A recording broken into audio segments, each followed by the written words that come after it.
joke sur Gertrude que j'adore.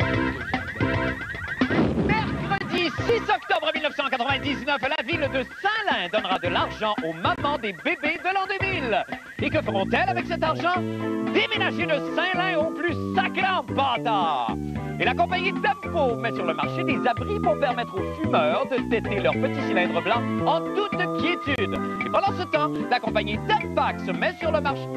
Ah bien, ai-je vraiment besoin de continuer? Ah, bonne fin du monde, mesdames et messieurs! Tout d'abord, des nouvelles de moi. Vous savez, cette émission a, je pense, beaucoup de qualités, mais aussi énormément de défauts. Et s'il y a un défaut qu'on nous reproche souvent, c'est de ne pas être assez niaiseux.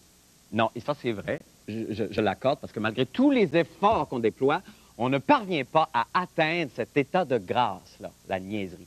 Alors aujourd'hui, on a décidé d'y mettre le paquet et d'utiliser toute notre énergie à trouver dans l'actualité les nouvelles les plus niaiseuses.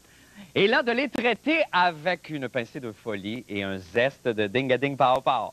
Oui, et c'est ce que nous avons appelé ce soir les Nono News. Nono News.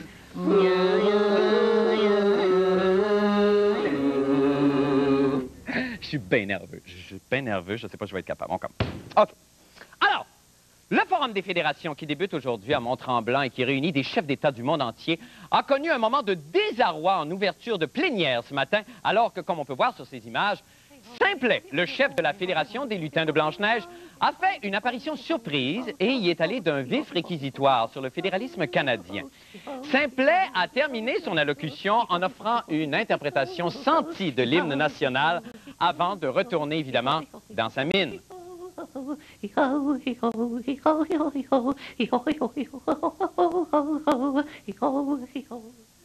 que c'est niaiseux. On continue. Une firme israélienne dit avoir inventé une pile d'une épaisseur comparable à celle d'une feuille de papier. L'inventeur, M. Zvi Nitzan, a affirmé que la pile de 0,5 mm d'épaisseur, oui, révolutionnera l'univers des jouets et des appareils électroniques. Et imaginez-vous que ça fonctionne. J'en ai la preuve ici. Regardez. Voici d'abord un petit appareil radio. Je l'allume. Wow! Et tout ça grâce à une pile plate. Un peu grosse, là, mais plate.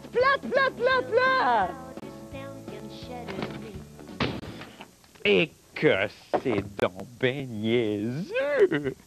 Ça mérite un toast. Ah! C'est un martini. C'est un verre. Il est plat. Oh!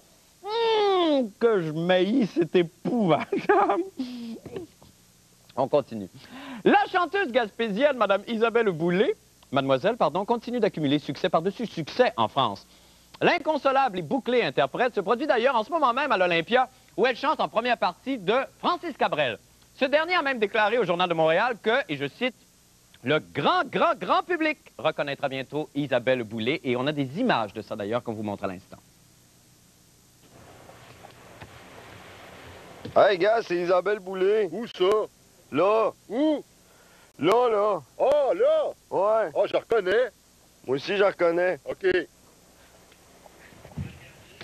C'est donc bien niaiseux. Tuez-moi quelqu'un, s'il vous plaît. Mais ça va bien. On continue.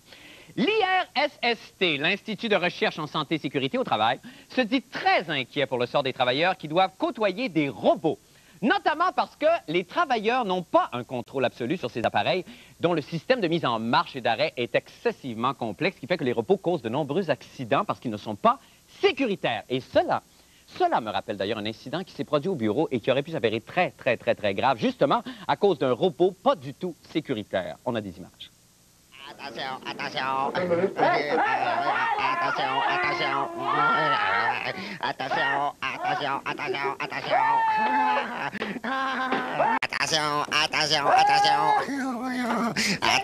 Ah non, mais franchement, là, je pense que jusqu'à présent, mes Nono News sont une réussite totale. Encore un petit effort et on va y être. On continue. L'astéroïde bien connu 96311993 SL6 change de nom. Oui, le corps céleste s'appellera désormais l'astéroïde Hubert Reeves, comme le célèbre astrophysicien québécois Hubert Reeves. Tu parles d'une coïncidence extraordinaire. C'est l'Union astronomique internationale qui en a décidé ainsi pour des raisons bien évidentes. D'ailleurs, il est quoi, là, Marco, à peu près 10h05? Et je pense que c'est justement l'heure où l'astéroïde Hubert Reeves devrait passer au-dessus du ciel de Montréal. On a dépêché une caméra dehors et on va aller dehors voir si on ne verrait pas l'astéroïde. On regarde ça tout de suite.